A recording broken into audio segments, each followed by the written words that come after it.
स्वागत है आपका हमारे YouTube चैनल स्काई कोचिंग की ठोड़ में। मैं अनुज नागर। जैसा कि आप जानते हैं हम आपको यहाँ पे एस डी यादव की मैथ की बुक पढ़ा रहे हैं, जिसमें आपका क्षेत्रफल वाला चैप्टर चल रहा है। ठीक है, तो आज इससे आगे की क्लास स्टार्ट करते हैं जो आपको पहले पढ़ाया जा चुका है। पर उससे पहले आप हमारे चैनल को, हमारी वीडियो जो है उसे लाइक और शेयर कर दें, और अगर किसी ने अभी तक हमारे चैनल को सब्सक्राइब नहीं किया है तो वो चैनल को सब्सक्राइब करके बेल आइकन अवश्य दबा दें। ठीक है, और अगर और चैप्टर के आपको वीडियो देखनी है तो आप प्ले लिस्ट में जाकर देख सकते हैं, वहाँ पे आपको हर चैप्टर की वीडियो मिल जाएगी। ठीक है, तो स्टार्ट करते हैं आज की क्लास।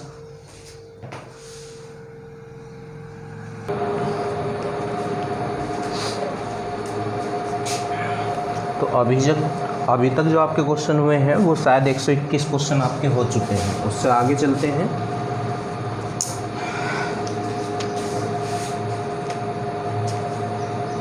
एक 121 तक हो चुके हैं आपके क्वेश्चन। 122 पर आ जाएं। क्वेश्चन नंबर 122 इसमें कह रहा है 8 मीटर लंबे और 6 मीटर चौड़े कमरे के फर्श को ढकने के लिए एक आयताकार कमरा है। क्योंकि लंबाई और चौड़ाई अलग अलग हैं तो आयत हो गया। उसकी लंबाई 8 है और चौड़ाई 6 है। फर्श को ढकने के लिए 4 डेसीमीटर वर्ग सेंटीमीटर वर्ग क्षेत्रफल वाली कुल कितनी टाइलों की आवश्यकता होगी। जब भी इस तरह टाइलों की संख्या या ईंटों की संख्या बूझी जाए तो जहाँ वो बिछनी है उसका क्षेत्रफल बटे एक ईंट या टाइल का क्षेत्रफल करना होता है। ठीक है, जब संख्या निकालनी होती है। अब इसमें जो है तो संख्या हमसे बूझी है इसमें 122 में, तो क्वेश्चन नंबर 122 तो करेंगे क्या, टाइलों की जो संख्या आएगी यहाँ से फर्श का क्षेत्रफल। अब फर्श तो आयताकार है तो फर्श का आयत का क्षेत्रफल क्या होता है, लंबाई गुणा चौड़ाई बटे एक टाइल का क्षेत्रफल। पर टाइल कैसी है, टाइल जो है वर्ग में है। किस में है, वर्ग में। तो वर्ग का क्षेत्रफल भुजा स्क्वायर होता है और इसकी भुजा जो है 4 डेसीमीटर है। 4 डेसीमीटर। अब ये जो है देखो, ये जो ऊपर वाला है ये मीटर में है, ये भी मीटर में, ये भी मीटर में, तो ये भी मीटर में होना चाहिए। अब ये डेसीमीटर में, तो डेसीमीटर के मीटर बनाने को करते हैं 10 से डिवाइड। कितने से, 10 से डिवाइड। और ये वर्ग है तो वर्ग का क्षेत्रफल क्या होता है, भुजा स्क्वायर। टाइल जो है वर्गाकार है तो फर्श का क्षेत्रफल बटे एक टाइल का क्षेत्रफल। बस अभी से 16 आपको कर लेना है। ठीक है, तो 8 गुणा 6 और ये नीचे 10 का वर्ग 100 हो जाएगा, जो कि घूम के ऊपर पहुंच जाएगा 100, और बटे 4 का वर्ग कितना हो जाएगा 16। तो 8 दूनी 16 और 2 तिया 6, तो 100 तिया 300 इसका आंसर आ जाएगा। तो कितनी टाइलें चाहिएंगी, 300 टाइलों की वहाँ पे आवश्यकता होगी। ठीक है, अब इससे आगे चलते हैं, पर उससे भी पहले मैं आपको आज एक टेबल बता देता हूँ। देखो ये चेंज करने वाला जो होता है, kilometre,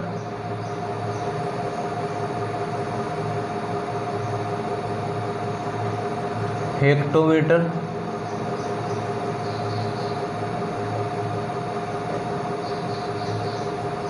decametre,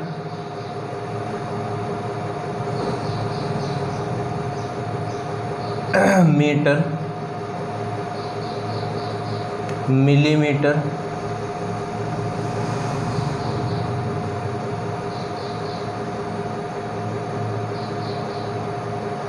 centimetre, kilometre, hectometre, decametre, metre, decimetre आता है यहाँ पे। डेसीमीटर,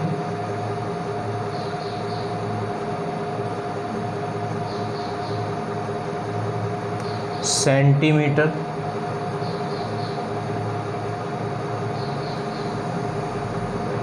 और मिलीमीटर।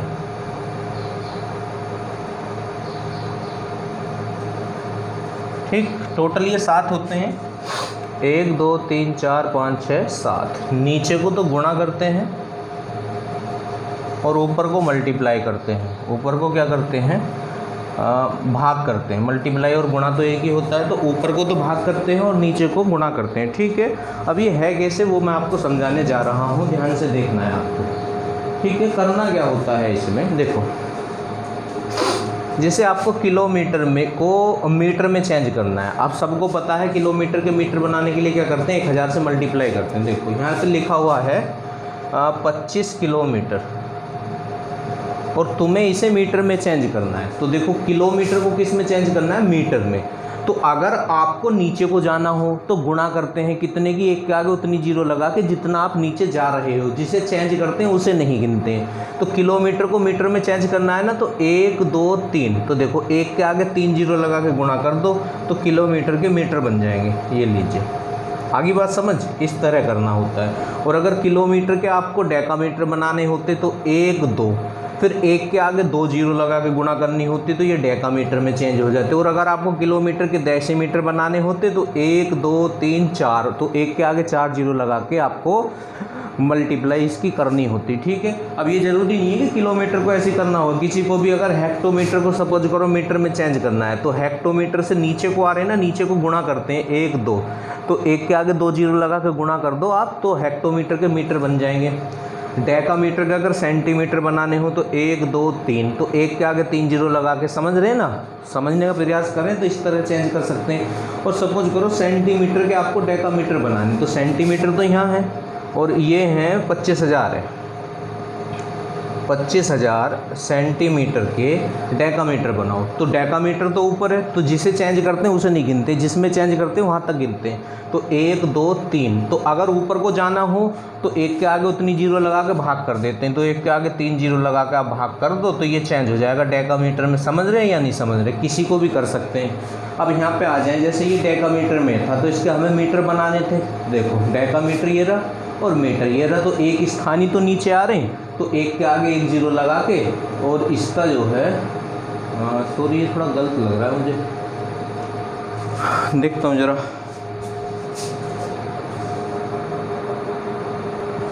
नहीं वो सही है, ये डेकामीटर नहीं था, आप क्वेश्चन में देख लें, ये डेसीमीटर है। कितने हैं ये, 4 डेसीमीटर है। ये डेसीमीटर में है ना, तो देखो डेसीमीटर ये रहा, और हमें किस में चेंज करना, मीटर में, क्योंकि ऊपर वाला जो था वो मीटर में था। अब डेसीमीटर के मीटर बनाने तो एक स्थान ऊपर को जाना है, तो एक के आगे 1 जीरो लगा के भाग करेंगे। ऊपर जाने के लिए भाग करेंगे, नीचे जाने के लिए गुणा करेंगे। समझ गए? अगर किसी को समझ में ना आए तो कमेंट करके मुझे बता देना, मैं एक बार फिर रिपीट कर दूँगा इसको। ठीक है, इस टेबल को, पर इसका क्रम यही रहता है, सबसे पहले किलोमीटर, फिर हेक्टोमीटर, फिर डेकामीटर, फिर मीटर, फिर डेसीमीटर, फिर सेंटीमीटर, फिर मिलीमीटर। अच्छा, इससे 2 टेबल और बन जाती हैं। जहाँ जहाँ मीटर लिखा हुआ है वहाँ वहाँ आप ग्राम कर सकते हो। तो ये क्या हो जाएगा, किलोग्राम, हेक्टोग्राम, डेकाग्राम, ग्राम, डेसीग्राम, सेंटीग्राम, मिलीग्राम। उसमें भी इसी तरह चेंज होता है। और जहाँ जहाँ मीटर लिखा हुआ वहाँ आप लीटर लिख सकते हो, kilolitre, hectolitre, decalitre, litre, decilitre, centilitre, millilitre. ठीक है, अगर किसी को इस टेबल को समझने में कोई प्रॉब्लम हो और आपको समझनी हो तो आप मुझे कमेंट कर देना अगर समझ में ना आए। ठीक है, मैं दोबारा रिपीट कर दूँगा। तो इससे आगे चलते हैं हम क्वेश्चन नंबर 123 पे आ जाएं।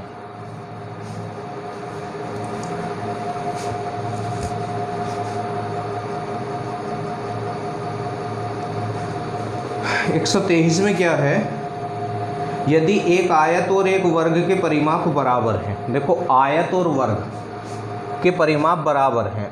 आयत का परिमाप क्या होता है, 2 गुणा लंबाई प्लस चौड़ाई, और वर्ग का परिमाप क्या होता है, 4 गुणा भुजा। तो भुजा ये मान लेंगे, तो ये लीजिए, तो ये तो आयत का परिमाप है और ये वर्ग का परिमाप है, बराबर हो। और आयत की 2 आसन भुजाओं का अनुपात 1:2 है। देखो आयत दिए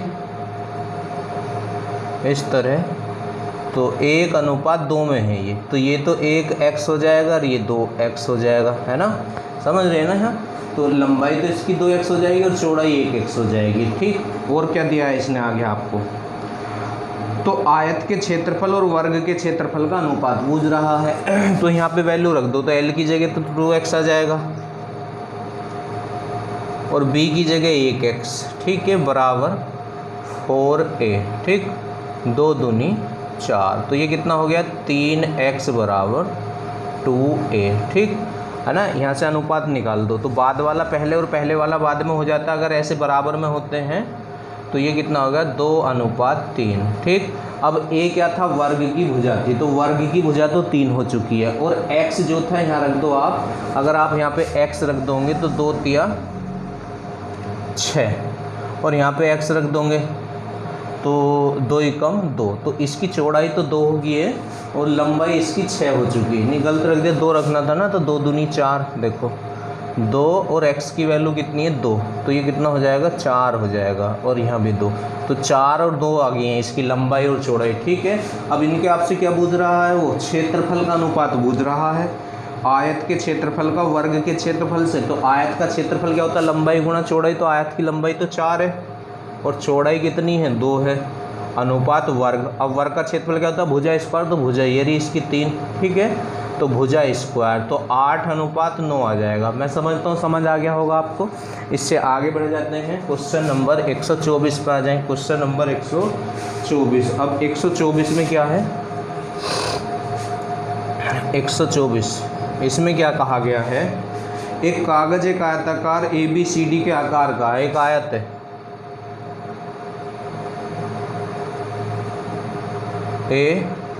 ABC और D के आकार का है। ठीक, उसमें AB 22 है और BC 14 है। AB कितनी है 22 और BC कितनी है 14 है। इससे आगे, तदनुसार यदि उस कागज में BC व्यास वाला एक अर्धवृत्ताकार भाग अलग कर दिया जाए, इसमें एक आधा वृत्त बनाया है और जो वृत्त बनाया है उसका व्यास जो है 14 सेंटीमीटर का है व्यास। जब व्यास 14 सेंटीमीटर का तो त्रिज्या 7 नहीं हो जाएगी। कहने का मतलब है इस तरह बनाया होगा, ऐसे थोड़ा बाहर निकल गया, बाहर नहीं निकलेगा, इस तरह, समझ रहे, अर्धवृत्ताकार आधा, क्योंकि व्यास है ये। अब यहाँ से यहाँ तक ये इसका व्यास हो गया, ये इसका सेंटर होगा, पूरा वृत्त तो ऐसे ही बनेगा ना, ये घूम के ऐसे इस तरह से आधा बनाया, तो ये भी यहाँ से यहाँ तक 14, तो त्रिज्या तो 7 हो जाएगी इसकी। तो ये जो अर्धवृत्त बनाया गया है इसके अंदर, इसकी त्रिज्या कितनी है 7 है। ठीक है, हमें त्रिज्या से ही लेना होता है वृत्त में, क्योंकि त्रिज्या से ही निकलता है वृत्त का जो भी कुछ निकलता है। तो आगे पूछ रहा है तो कागज का शेष क्षेत्रफल कितना हो जाएगा। तो करना क्या है, इसमें से जो है आप ये आयत के क्षेत्रफल में से अर्धवृत्त का क्षेत्रफल घटा दें। तो आयत का क्षेत्रफल तो लंबाई गुणा चौड़ाई होता है, तो 22 लंबाई है, चौड़ाई है 14 माइनस। अब वृत्त का क्षेत्रफल होता है पाई r स्क्वायर, ऑप्शन पाई में तो है नहीं, तो पाई का मान तो 22/7 गुणा r स्क्वायर। अब इसकी r 7 हो जाएगी, क्योंकि व्यास 14 है ना, तो 7 गुणा 7 पाई r स्क्वायर है ना, तो ये लीजिए। अब 14 दूनी 28, 2 14 दूनी 28 और 2 30, और 2 सत्ते 14, 2 सत्ते 14 और 1 15। ठीक है, इन्हें घटा दो बस। अब आप 8 में से 4 गए तो 4, 10 में से 5 गए तो 5, 2 में से 1 गया तो 1, तो 154। कहीं गलती हुई है शायद इसमें, गुणा में कहीं गलती हो गई होगी। 22 गुणा 14 और पाई r स्क्वायर। अच्छा, गलती ये हुई है क्योंकि ये अर्धवृत्त है। कि क्या है ये, अर्धवृत्त। हमने पूरा वृत्त ही मान लिया है, तो आधा वृत्त, देखो पूरे वृत्त का क्षेत्रफल पाई r स्क्वायर होता है, तो अर्धवृत्त का बट्टे 2 और हो जाएगा। ये लीजिए, यहाँ पे 2 और आ जाएगा बट्टे में, तो इससे ये 11 बार और कैंसिल हो जाएगा ऐसे, इस 2 से। ठीक, तो ये 11 सत्ते 77, इसमें से आप घटा लो। अब तो 1 और 10 में से 7 गए 3, तो 231 इसका आंसर हो जाएगा। इससे आगे चलते हैं, क्वेश्चन नंबर 125 पे आ जाएं। Question number 125। अब 125 में क्या है, पढ़ के देखते हैं जरा क्वेश्चन को। 125, इसमें कहा गया है बराबर परिमाप वाले एक वर्ग तथा एक आयत के क्षेत्रफलों को क्रम से S और R से व्यक्त किया गया है। देखो S में से स्क्वायर होता है, तो वर्ग का क्षेत्रफल तो S लिखा है इन्होंने, और R में से राइट एंगल होता है, क्योंकि आयत को राइट एंगल ही बोलते हैं, से व्यक्त किया गया है। तो निम्न में से कौन सा सही है। एक तो वर्ग है और एक आयत है। देखो मैं समझाता हूँ इस क्वेश्चन को, आपको बहुत अच्छे से ध्यान से आपको देखना है। ये लीजिए, और एक आयत वृत्त आयत है, और एक हो गया आपका वर्ग। ठीक, ये लीजिए। अब इन दोनों के जो हैं परिमाप बराबर है। परिमाप क्या है इनके, बराबर हैं। ठीक, अब इसमें है कि निम्न में से कौन सा सही होगा। 3 ऑप्शन इन्होंने लगाए हुए नीचे, तो वो मैं इधर लिख लेता हूँ। पहला ऑप्शन S छोटा है R से। दूसरा ऑप्शन S बराबर है 2R के। ठीक, और तीसरा ऑप्शन S बराबर है R के। और चौथा ऑप्शन क्या है, S बड़ा है R से। ये हैं। ठीक है, तो करना क्या है, इसमें इनके परिमाप बराबर हैं। अब वर्ग का परिमाप क्या होता है, 4 गुना भुजा होता है ना, अब वर्ग का परिमाप होता है 4 गुना भुजा। तो इसकी भुजा ए मान लो, तो ये भी ए, ये भी ए, ये भी ए, ठीक है। ये एल होता है, ये वी होता है। तो जो इसने कहा है वो कंडीशन अप्लाई कर दो, वर्ग और आयत के परिमाप बराबर हैं। तो वर्ग का परिमाप तो 4 गुना भुजा होता है और आयत का परिमाप 2 गुना लंबाई प्लस चौड़ाई, ठीक है। 2 एकम 2, 2 दूनी 4, तो ये क्या हो गया है 2a बराबर l प्लस b, है ना। अब यहाँ से अनुपात निकाल दो। तो जब संख्याएं बराबर में और अनुपात में निकालना हो तो बाद वाला पहले और पहले वाला बाद में हो जाता है। तो a अनुपात l प्लस b, तो यहाँ तो कुछ नहीं है तो इधर तो 1 मान लेंगे, यहाँ इसकी गुणा में 1 मान लेंगे तो वो इधर आ जाएगा और 2 इधर पहुँच जाएगा, ठीक है। तो ये वर्ग की भुजा तो 1 आ चुकी है। अब आयत की लंबाई और चौड़ाई का योग 2 है। अब हमें कैसे पता चले कि इसकी लंबाई कितनी है और चौड़ाई कितनी है, तो यहाँ तुम्हें थोड़ा सा कॉमन सेंस लगाना होगा। कैसे, देखो लंबाई और चौड़ाई जुड़ के 2 आ रही है और सीधी सी बात है लंबाई ज़्यादा है ना, ये रहा, चौड़ाई कम है। तो ऐसी 2 संख्या आप सोच लो जिनको जोड़ें तो 2 आए, तो बिल्कुल आसान है। मेरे माइंड में तो आ रही हैं ये 1.5 और 0.5। अगर आप इन्हें जोड़ोगे तो 2 आएगा और किसी तरीके से 2 आ नहीं सकता। आप बोलोगे जी 1 1 कर लो, जब हम इसे भी 1 कर देंगे और इसे भी 1 कर देंगे तो ये तो फिर वर्ग नहीं हो जाएगा, क्योंकि आयत की लंबाई चौड़ाई बराबर नहीं होती है, फिर तो ये तो वर्ग बन जाएगा। तो इसलिए 1 और 1 तो कर नहीं सकते हैं और इनके अलावा कोई और है नहीं जो जुड़ के 2 आ जाए।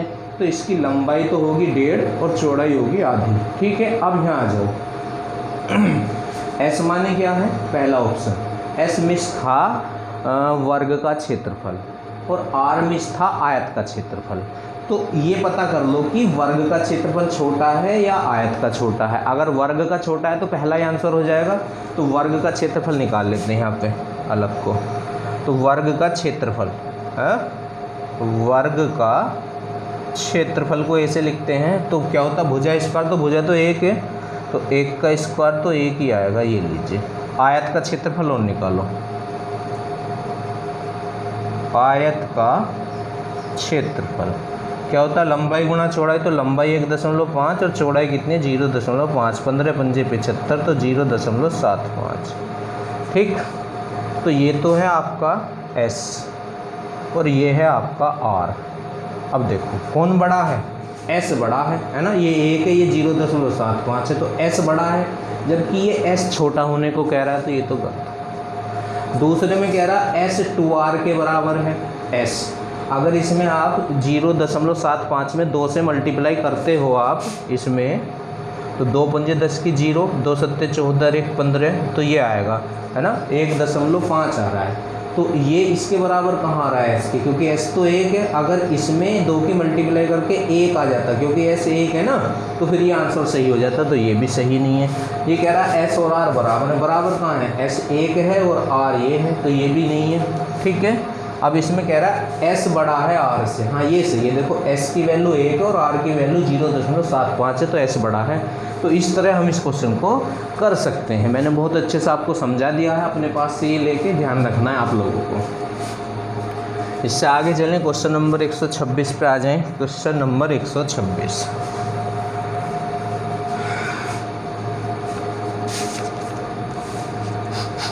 126 भी वही है, बिल्कुल सेम क्वेश्चन है। एक वर्ग और एक आयत के परिमाप समान है, बस यहाँ P और Q ले लिए हैं R और S की जगह। तो इसका आंसर भी तीसरा हो जाएगा, वही बिल्कुल अभी समझाया। बिल्कुल आप देख लेना इस क्वेश्चन को। 127 पर आ जाए, क्वेश्चन नंबर 127। अब 127 में क्या है, इन्होंने बोला है एक आयत का क्षेत्रफल एक वर्ग के क्षेत्रफल का 3 गुना है। आयत का जो क्षेत्रफल है, आयत का क्षेत्रफल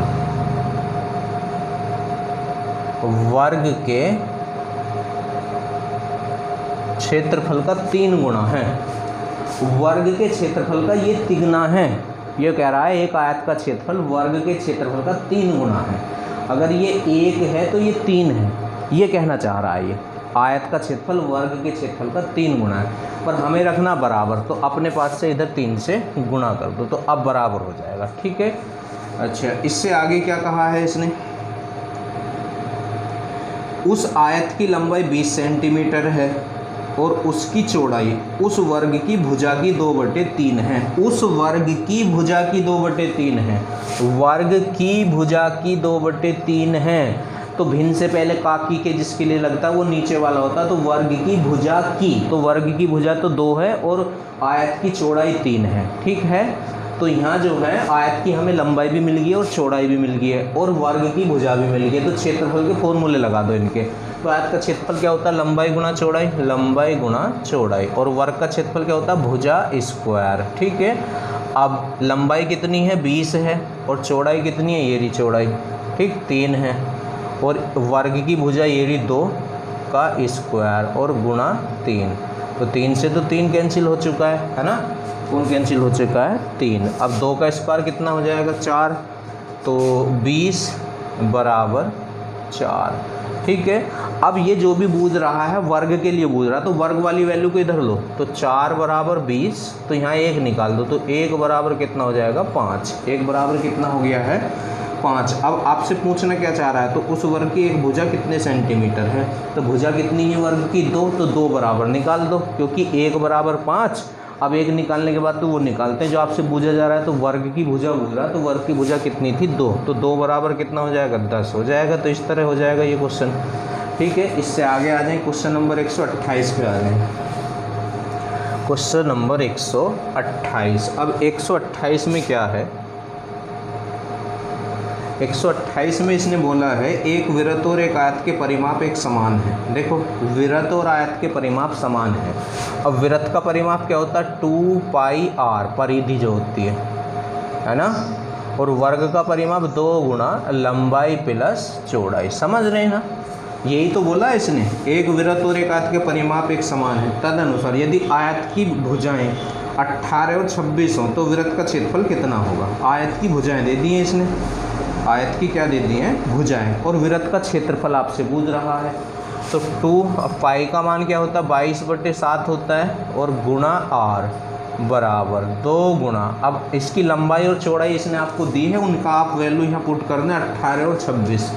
18 और 26। ठीक है, तो इस 2 से तो ये 2 कैंसिल हो चुका है। अभी इसे ऐसे ही रखें 22/7 गुणा r, ठीक, बराबर 8 और 6 14, 2 और 1 3 और 1 4, ठीक। तो 22 दूनी 44, तो 7 दूनी 14। तो यहाँ से इसकी त्रिज्या कितनी आ चुकी है? वृत्त की 14 आ चुकी है। और वृत्त का क्षेत्रफल पूछ रहा, तो वृत्त का क्षेत्रफल क्या होता है? πr²। अब ये देखें पाई में तो नहीं है कहीं ऑप्शन, पाई में नहीं है, तो पाई का मान रख दें 22/7 πr²। अब r कितना? 14, तो 14 का स्क्वायर 14 गुणा 14 हो जाएगा। तो 7 दूनी 14, तो 14 22 दूनी 44 है ना, गुणा आपको करनी है 44 गुणा 14। जो 14 चौका 56 को 6 5, 14 चौका 56 और 5 61, तो 616 इसका आंसर हो जाएगा 128 का। समझ रहे हैं ना? इससे आगे आ जाएं, क्वेश्चन नंबर 129 पे आ जाएं। Question number 129। अब 129 में क्या है देखते हैं। 129 इसमें कहा गया है 16 सेंटीमीटर लंबे और 6 सेंटीमीटर चौड़े वाले आयत में, एक आयत है, क्या है?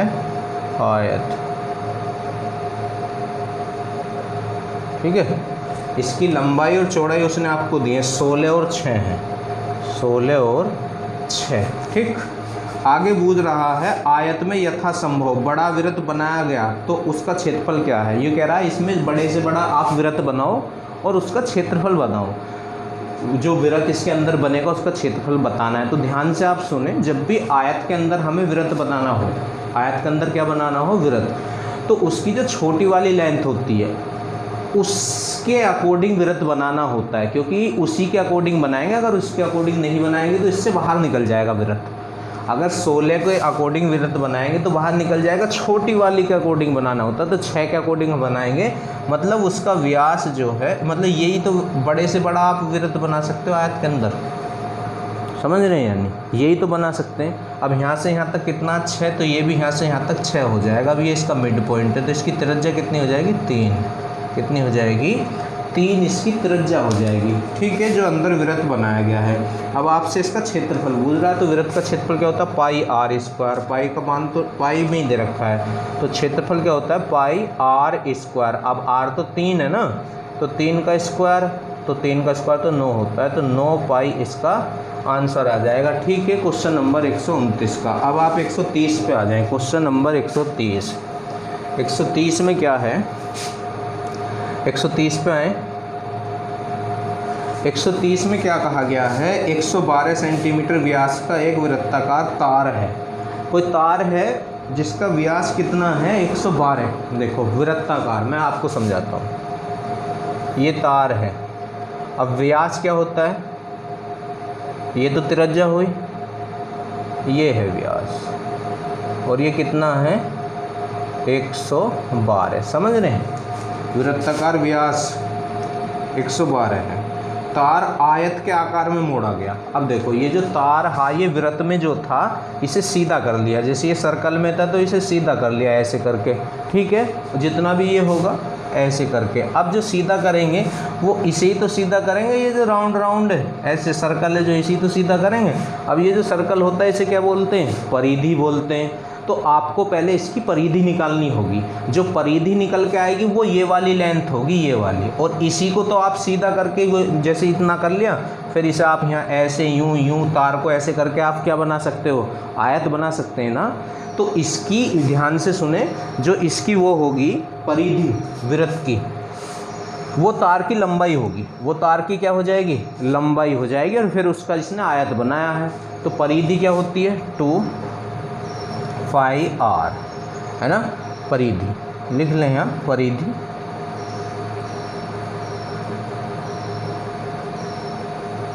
2 पाई आर, तो 2 गुना, अब फाई कितना होता है, 22/7। अब आर कितना हो जाएगा, इसका आधा, क्योंकि त्रिज्या आर होती है और वो व्यास की आधी होती है, तो ये हो जाएगा 56, ठीक है। तो 7 8 56, 8 दूनी 16। अब 16 की 22 में मल्टीप्लाई कर दें तो 16 दूनी 32 को 2 3, 16 दूनी 32 और 3 35, तो 352 आ गया। तो ये परिधि आ चुकी है तार की, मतलब ये लंबाई आ चुकी है तार की। अब इसको क्या बनाया है उन्होंने, इसका क्वेश्चन नंबर 130 है, आयत बना दिया और जिसकी लंबाई और चौड़ाई का अनुपात दिया है। तो आयत की छोटी भुजा क्या है। अब ये जो लंबाई है ये तार की लंबाई है, ये ऐसे था और आपने ये निकाल लिया, तो ये कितना लंबा है, 352 मीटर या सेंटीमीटर जो भी इसने दिया है उसमें है ये, ठीक है। तो इसका आयत बनाया गया है, तो इस आयत ऐसी तो बनाया गया होगा इस तरह से, ये यहाँ से कट करके इस तरह, ठीक है।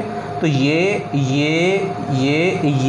यही तो तार है, दोबारा बता रहा हूँ, यहाँ से स्टार्ट करा, ये कितना लंबा है, 352 है, और जहाँ मैं मारकर घुमा रहा हूँ ये क्या है, आयत का परिमाप।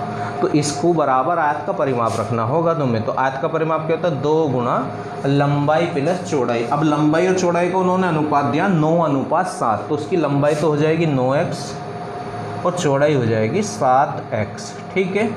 और ये कितना है, परिमाप 352, ठीक। तो इससे तो ये कट जाएगा, 2 एकम 2 बचा 1, 2 सत्ते 14, 2 छिक्का 12, और 9 और 7 कितना हो जाएगा, 16x बराबर 176, ठीक है। तो 16 एकम 16 बचा 1, 16 एकम 16, तो x की वैल्यू आपकी कितनी आ चुकी है, 11 आ चुकी है। x की वैल्यू कितनी आ चुकी है, 11। अब आपसे पूछ क्या रहा, आप ये देख लें एक बार। तो उसने आपसे क्या पूछा है, तो आयत की छोटी भुजा पूछ रहा है। तो छोटी भुजा तो 7x है, तो x बराबर 11, तो 7x बराबर कितना, दोनों तरफ 7 से गुणा कर दें तो 11 सत्ते 77, इसका आंसर आ जाएगा। क्या आ जाएगा इसका आंसर, 77, ठीक है। इससे आगे चलते हैं, क्वेश्चन नंबर 131 पे आ जाएं। क्वेश्चन नंबर 131,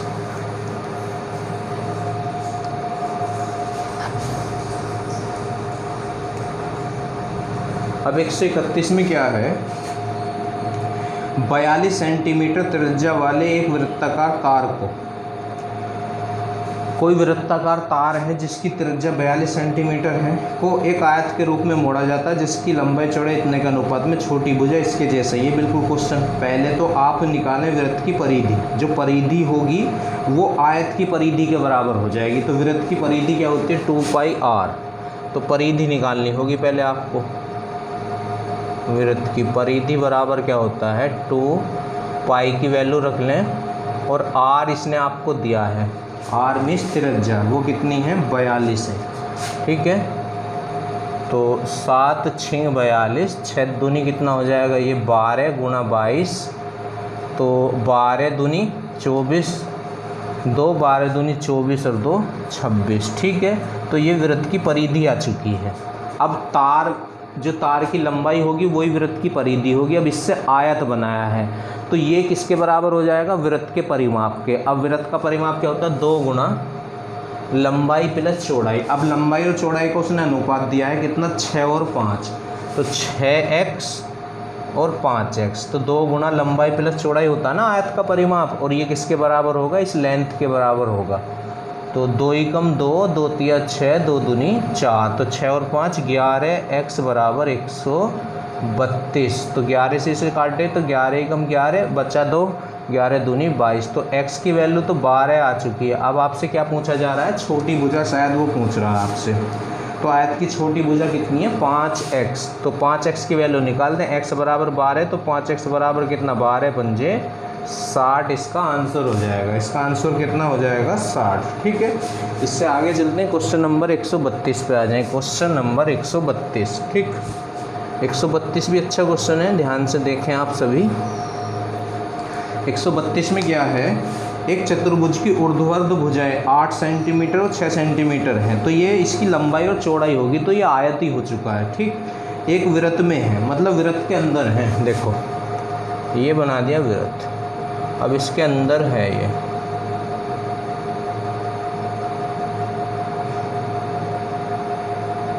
इस तरह से। ठीक है, ये थोड़ा सा ऊपर हो गया है यहाँ पे, ऐसे ही है वरना।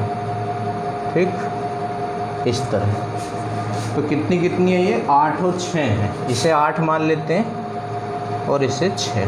ठीक, अब आपसे क्या पूछना चाह रहा है चतुर्भुज के क्षेत्रफल को छोड़कर वृत्त का क्षेत्रफल कितना है। चतुर्भुज के क्षेत्रफल को छोड़कर वृत्त का क्षेत्रफल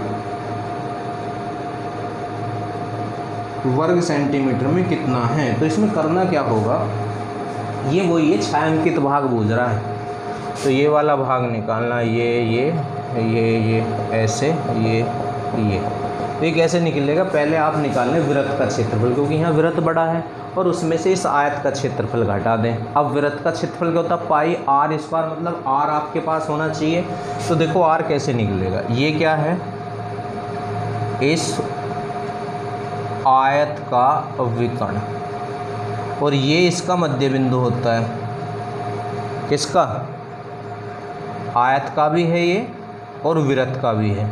तो मध्य बिंदु से परिधि तक की दूरी को त्रिज्या कहते हैं और त्रिज्या क्या हो जाते हैं व्यास। ठीक है, तो जितना ये है ऐसी तो ये है, यहाँ से यहाँ तक भी तो ये r ही है और यहाँ से यहाँ तक भी ये r ही है।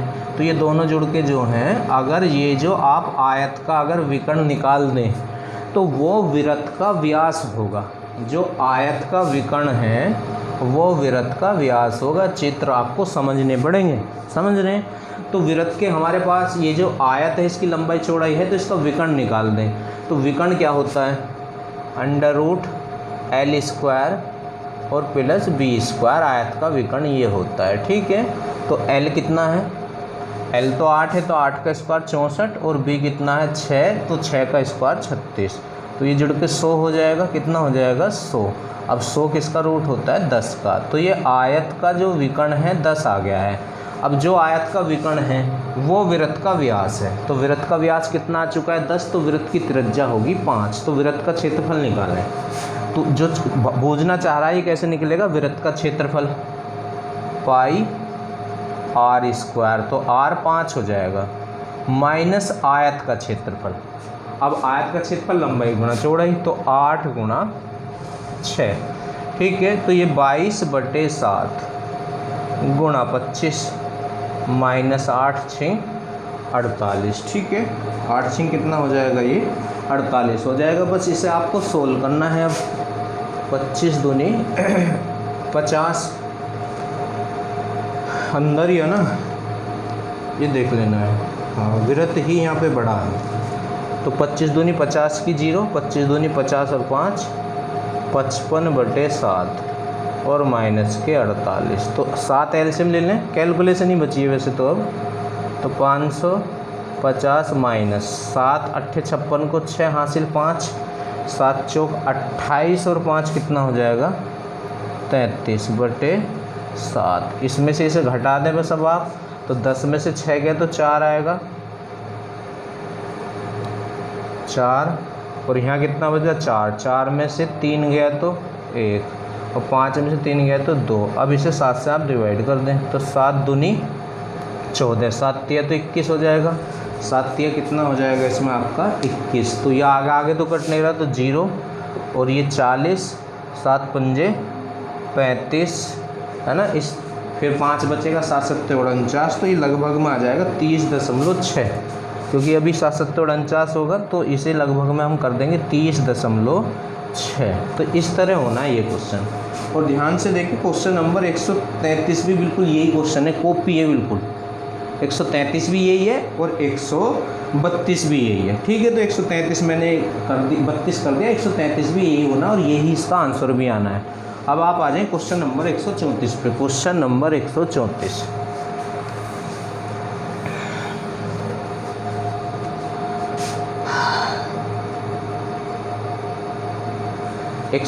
में क्या है,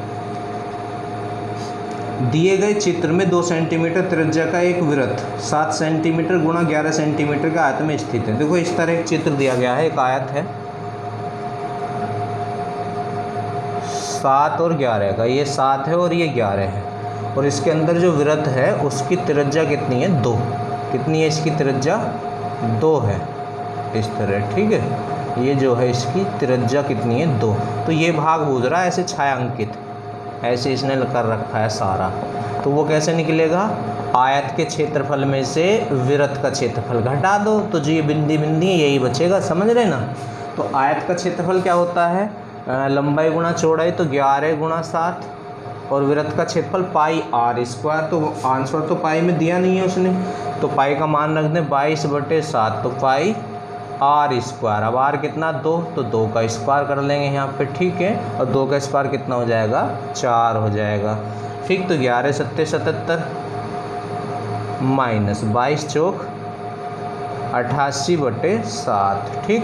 तो 7 7 49 को 9 हासिल 4, 7 7 49 और 4 कितना हो जाएगा 53 माइनस 88/7, ठीक। करें इसे, 9 में से 8 गया 1 और 13 में से 8 गई तो 5, तो यहाँ कितना बचा 4, ठीक है, /7।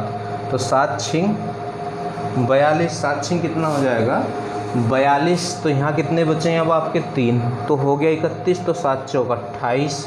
अब बचा कितना 31 हुआ था ना, तो 3, तो कितना हो गया है देखो दोबारा देखें, 7 6 42, तो कितना बचा 3, हो गया 31, 7 चौक 28, तो बच्चे 3, फिर 30 हो गए हैं, है ना। तो 7 चौक फिर 28, है ना। तो ये आ जाएगा इसका आंसर 64.4 इतना, ठीक।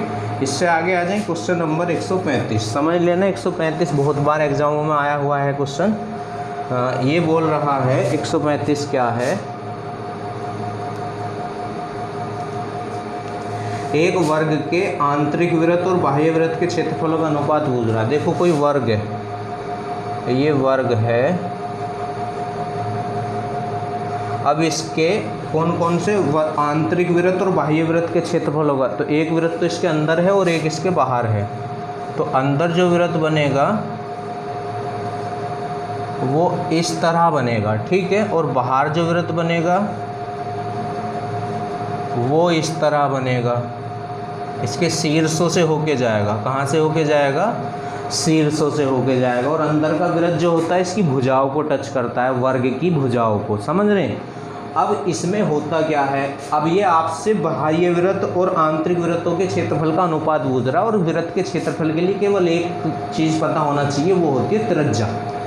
तो वृत्त की त्रिज्या कैसे निकलेगी? अब देखो, ये यहाँ से वर्ग की भुजा ए मान ली हमने, तो यहाँ से यहाँ तक ए है, तो ये भी तो ए है ना, ये भी तो ए है। जब यहाँ से यहाँ तक ए है तो ये भी तो ए हुई ना, पूरी क्या हुई? ए। अब ये इसका मिड पॉइंट है, तो यहाँ से यहाँ तक तो आर होती है और यहाँ से यहाँ तक भी आर होती है। तो जो वर्ग की भुजा होती है वो आंतरिक वृत्त का व्यास हो जाएगा। देखो यहाँ से यहाँ तक ए है तो ये भी ए हो जाएगा, तो ये जो है अंदर वाले वृत्त का व्यास है। जब व्यास ए है तो अंदर वाले वृत्त की त्रिज्या हो जाएगी a/2, क्योंकि त्रिज्या व्यास की आधी होती है। तो आंतरिक वृत्त की त्रिज्या को मैं लिख रहा हूँ r1, तो r1 कितना है? a/2, ठीक है। अब बाहर वाले वृत्त की त्रिज्या देखो कैसे निकलेगी। ये है वर्ग का विकर्ण, ठीक। जो वर्ग का विकर्ण है, मैं इसे मिटान देता हूँ अंदर वाले को 1 मिनट, जब ज़्यादा अच्छा समझ आ जाएगा।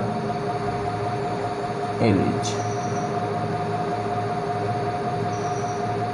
ये देखो, ये जो वर्ग का विकर्ण है ना, अब ये है इसका मध्य बिंदु है, तो यहाँ से यहाँ तक ये क्या है? बाह्य वाले वृत्त की त्रिज्या है ना, और ये भी त्रिज्या है यहाँ से यहाँ तक, तो ये भी त्रिज्या ही है।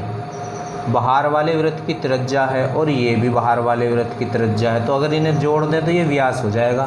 तो बाहर वाले वृत्त का व्यास क्या होता है? जो वर्ग का विकर्ण होता है, जो वर्ग का विकर्ण होता है ना, वो बाहर वाले वृत्त का व्यास होता है।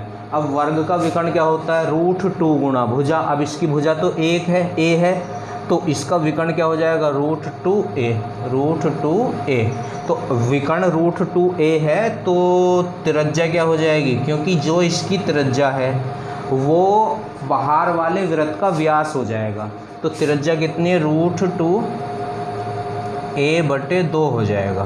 क्यों? क्योंकि √2a यहाँ से यहाँ तक की लेंथ है और ये बाहर वाले वृत्त का व्यास है, पर हमें व्यास नहीं त्रिज्या चाहिए, तो त्रिज्या व्यास की आधी होती है। अब दोनों त्रिज्याएं तुम्हारे पास हैं, इनके क्षेत्रफलों का अनुपात पूछ रहा है, तो क्षेत्रफल क्या होता है? πr²। तो अनुपात में पहले आंतरिक कह रहा, तो इसे लेंगे तो पाई r। अब r कितना है? a/2 का स्क्वायर, अनुपात बाह्य, तो पाई r²। अब r ये है √2a/2, ठीक है।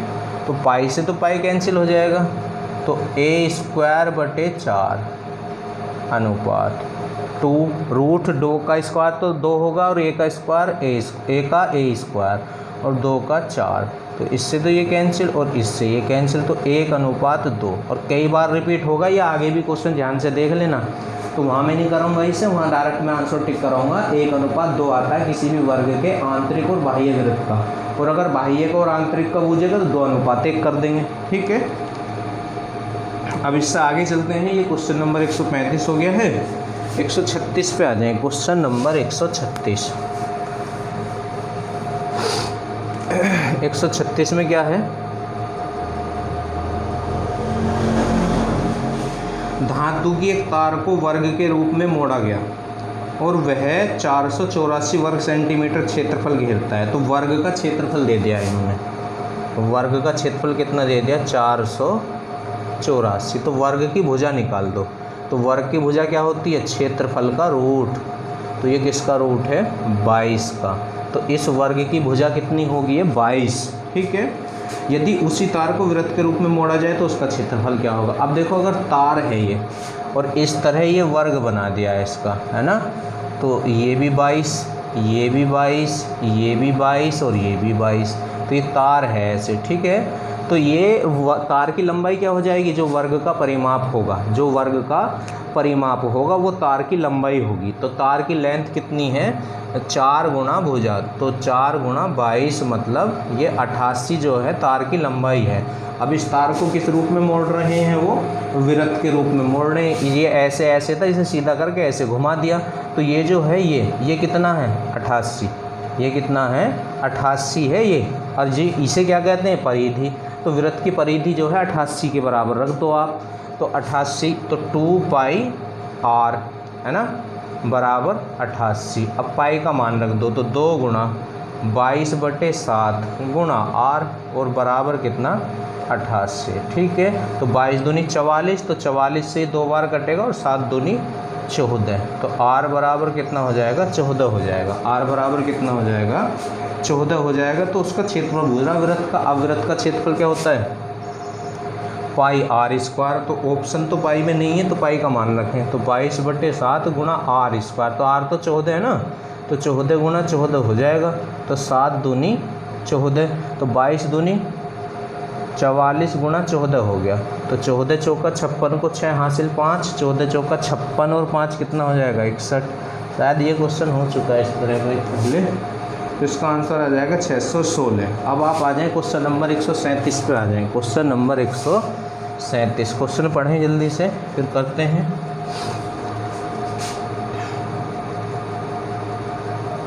एक 137 में क्या है, यदि एक तार को वर्गाकार मोड़ दिया जाए तो उस वर्ग का क्षेत्रफल 81 है।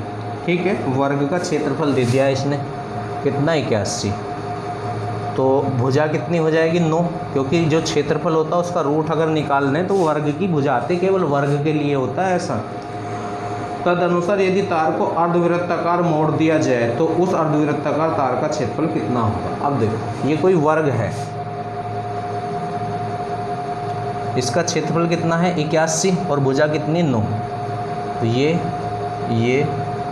इस तरह तार को मोड़ रखा, तो तार की लेंथ कितने है 9 और 9 18 27 और 9 36, तो तार की लंबाई कितनी है 36 है। अब इस तार को ऐसे करके मोड़ दिया है इस तरह अर्धवृत्त है ना, तो ये किसके बराबर है 36 के, क्योंकि तार की जो लंबाई होगी 9 गुणा 4 तो 36।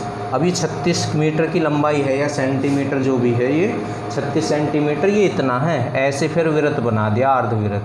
ठीक है, तो इसे क्या बोलते हैं अर्धवृत्त का परिमाप। अब अर्धवृत्त का परिमाप क्या होता है पाई r प्लस के 2r, मैंने आपको पढ़ाया था, ये आप ध्यान दें, जब मैंने वृत्त आपको पढ़ाया होगा तब बताया होगा कि अर्धवृत्त का परिमाप क्या होता है पाई r प्लस के 2r। अब ये किसके बराबर है इसके। ठीक है, अब यहाँ से आप क्या काम करें r निकाल लें, तो यहाँ से जो है r कॉमन लें ज़रा, तो अंदर तो पाई बचा, पाई प्लस 2 बच गया अंदर और बराबर कितना 36।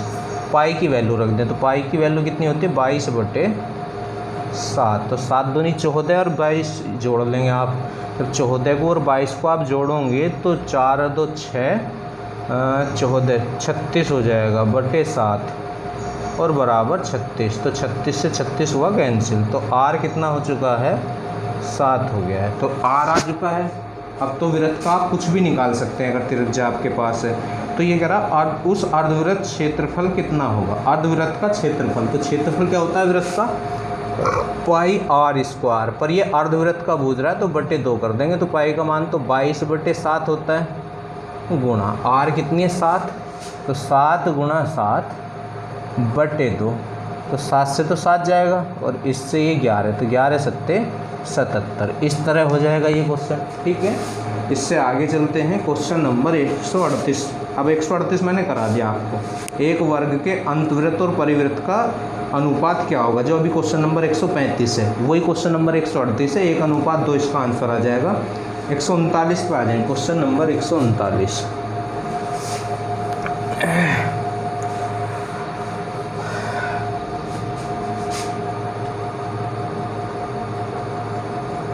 एक 139 में क्या है 8 सेंटीमीटर त्रिज्या वाले वृत्त के भीतर कोई वृत्त है, देखो इसकी त्रिज्या 8 सेंटीमीटर है, के भीतर एक वर्ग बनाया गया, वर्ग का क्षेत्रफल। अब आप सोचो कि वृत्त के अंदर वर्ग कैसे बन सकता है, बहुत बढ़िया क्वेश्चन है, आपको सोचना है वृत्त के अंदर वर्ग कैसे बनता है। देखो मैं बताता हूँ, अगर आपको कभी भी वृत्त के अंदर वर्ग बनाना है तो उसके अंदर प्लस का निशान बना दो, प्लस का ऐसे, ये और ये, ठीक है, फिर इन्हें मिलाओ, ये होगा वर्ग, ये आपका क्या बनेगा, ये वर्ग बनता है A B C और D। अब इसे थोड़ा सा ऐसे सीधा कर लें तो इस तरह बन जाएगा,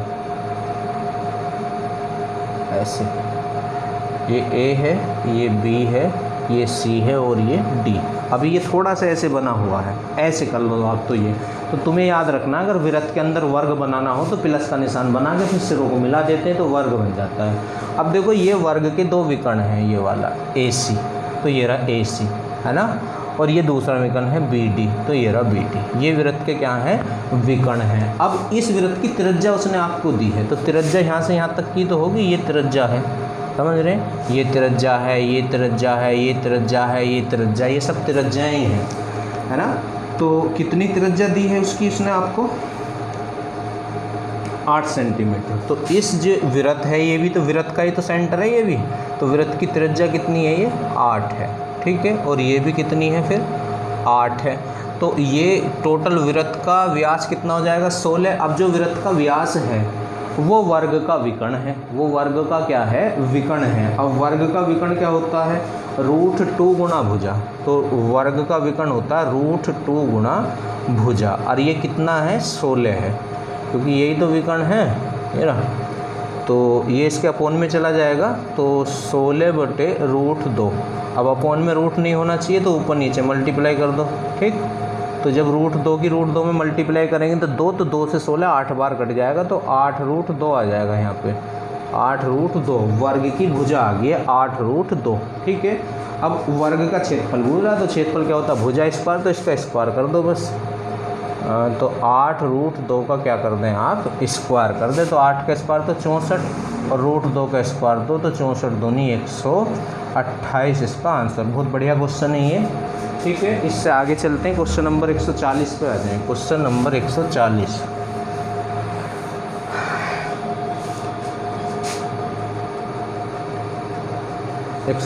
में क्या है, दो वृत्तों के व्यास एक वर्ग की भुजा और वर्ग का विकर्ण है। दो वृत्त हैं, दो वृत्तों के व्यास एक वर्ग की भुजा और एक वर्ग का विकर्ण है। कोई वर्ग है, देखो समझना, इस वर्ग की भुजा ए है और इसका विकर्ण कितना हो जाएगा फिर, √2 गुणा भुजा, तो 2a हो जाएगा।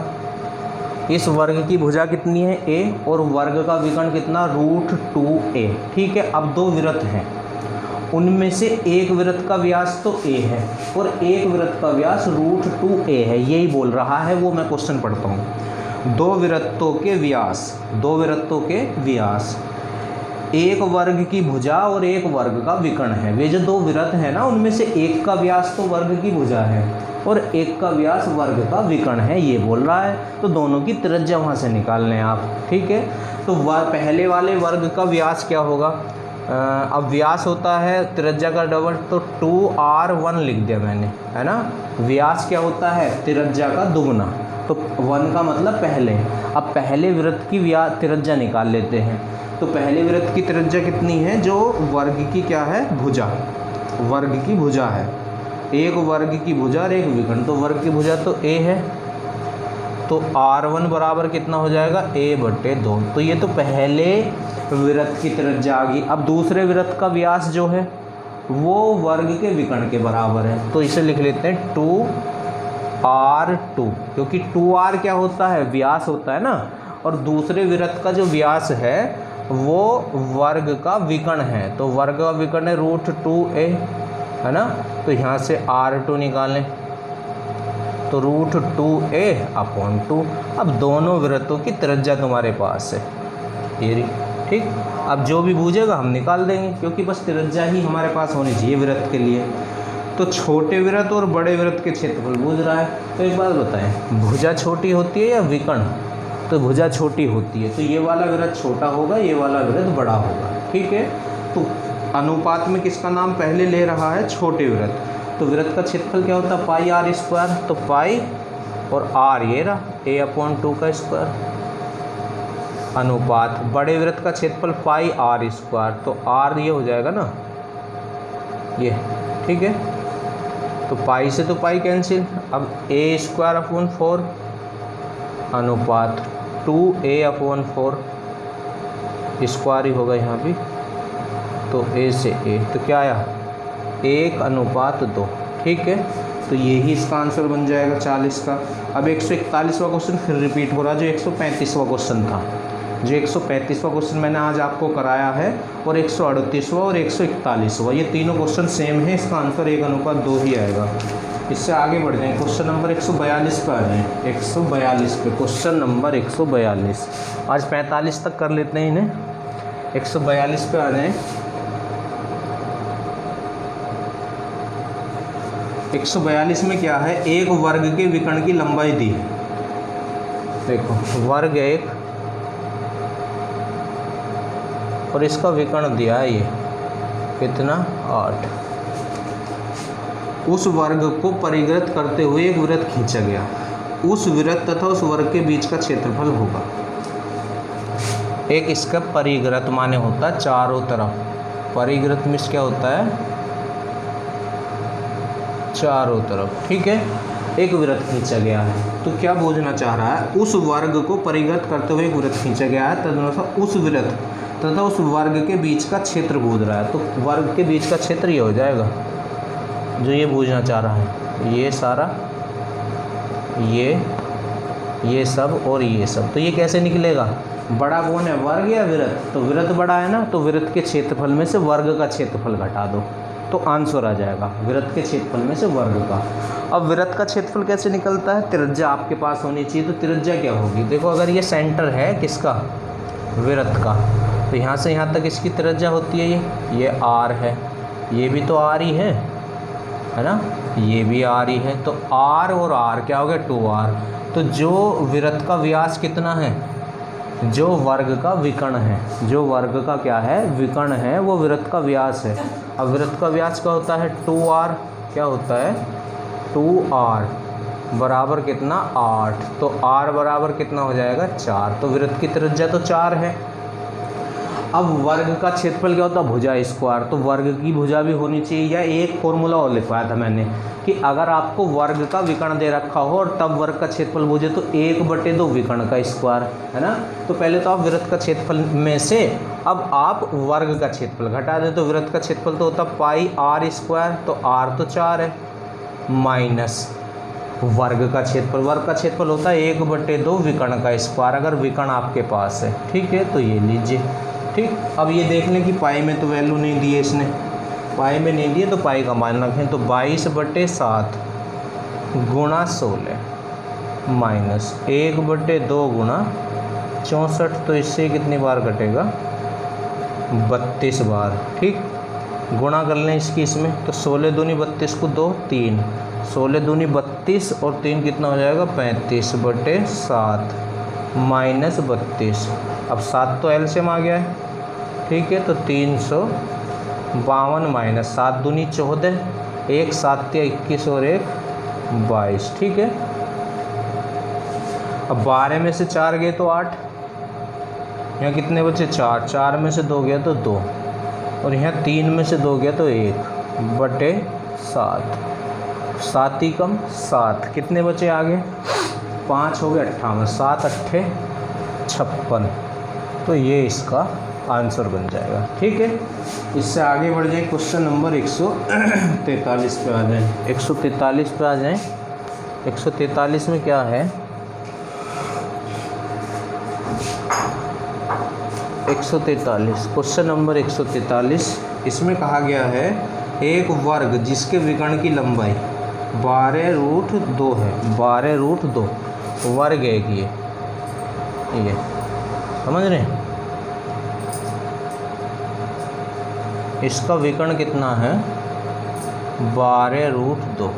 अब देखो जो विकर्ण 12√2 है, वर्ग का विकर्ण क्या होता है, √2 गुणा भुजा, यही तो होता है। अब ये कितना दिया है, 12√2।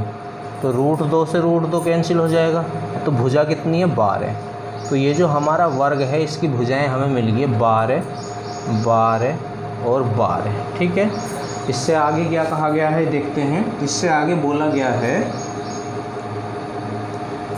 के अंतर्गत एक वृत्त बनाया गया। तो मैं विकर्ण हटा रहा हूँ थोड़ी देर के लिए। इसके अंदर एक वृत्त है, इसके अंदर क्या है, एक वृत्त।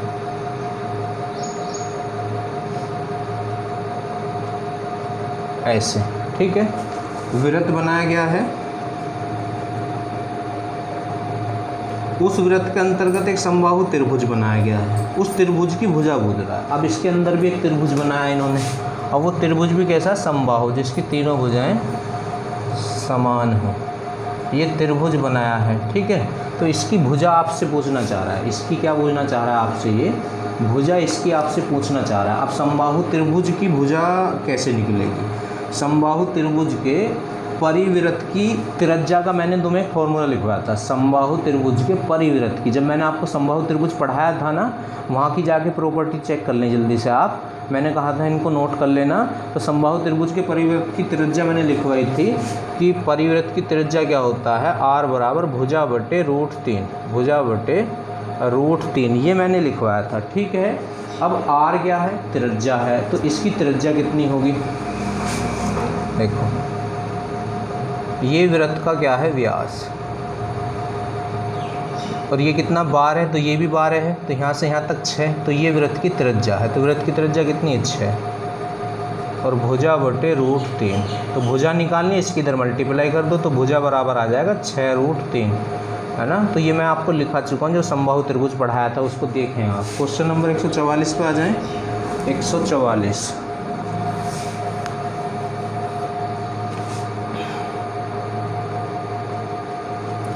एक 144 में क्या है, 2m² क्षेत्रफल वाले वर्ग बनाया गया, वर्ग का क्षेत्रफल दिया है, वर्ग का क्षेत्रफल क्या होता है, πr², कितना दिया है वर्ग का क्षेत्रफल इसने, 2m², 2m²। ठीक है, तो यहाँ से करना क्या आपको होगा, तो वर्ग में बनाए गए अंतवृत्त का क्षेत्रफल बूझ रहा है, अंतवृत्त का क्या बूझ रहा है, क्षेत्रफल बूझ रहा है। और ये क्या दिया है आपको, वर्ग दिया है, ये वर्ग। अब वर्ग का क्षेत्रफल क्या होता है, भुजा स्क्वायर, वर्ग का क्षेत्रफल क्या होता है, भुजा स्क्वायर होता है, और इसका क्षेत्रफल दिया है, तो भुजा कितनी हो जाएगी, इस पे से स्क्वायर चढ़ेगा तो इस पर रूट आएगा, तो √2m हो जाएगा। तो वर्ग की भुजा आ गई, ये वर्ग है इस तरह। ठीक है, इसकी भुजा कितनी है, √2m, सारी भुजाएं इतनी है।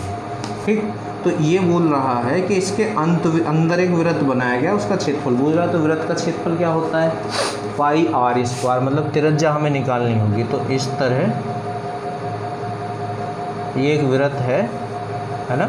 अब ये क्या होगा, ये भी तो इतना ही होगा, √2m, और हमें त्रिज्या चाहिए, तो त्रिज्या तो यहाँ तक की हो जाएगी ना, तो √2m का आधा हो जाएगा। तो वृत्त की त्रिज्या क्या होगी, वृत्त की जो त्रिज्या होगी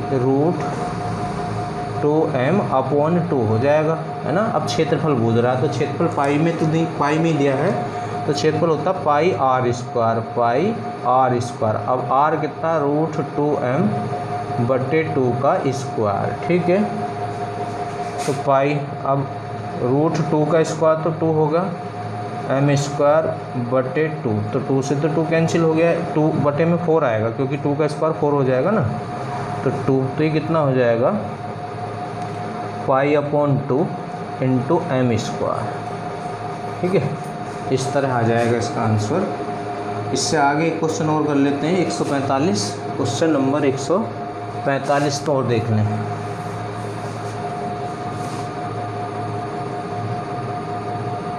एक 145 में क्या है, एक वर्ग की एक भुजा की लंबाई 14 है। जब एक भुजा 14 है तो सभी भुजाएं 14 हो जाएंगी।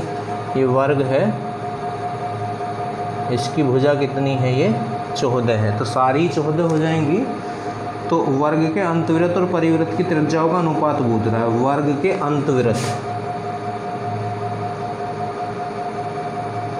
और परिवृत्त तो बाहर का होगा, इनकी त्रिज्याओं का अनुपात पूछ रहा है। तो पहले तो अंदर की निकाल दें, यहाँ से यहाँ तक ये 14, तो ये भी 14 होगा ना। अब यहाँ से यहाँ तक क्या है, ये त्रिज्या है, यहाँ से यहाँ तक त्रिज्या, तो ये आधा है तो 7 है, तो अंतवृत्त की त्रिज्या तो 7 होगी, उसे r1 मान लिया है मैंने। ठीक है, अब परिवृत्त पे आ जाएँ, तो इसे साफ कर देता हूँ मैं, 1 मिनट।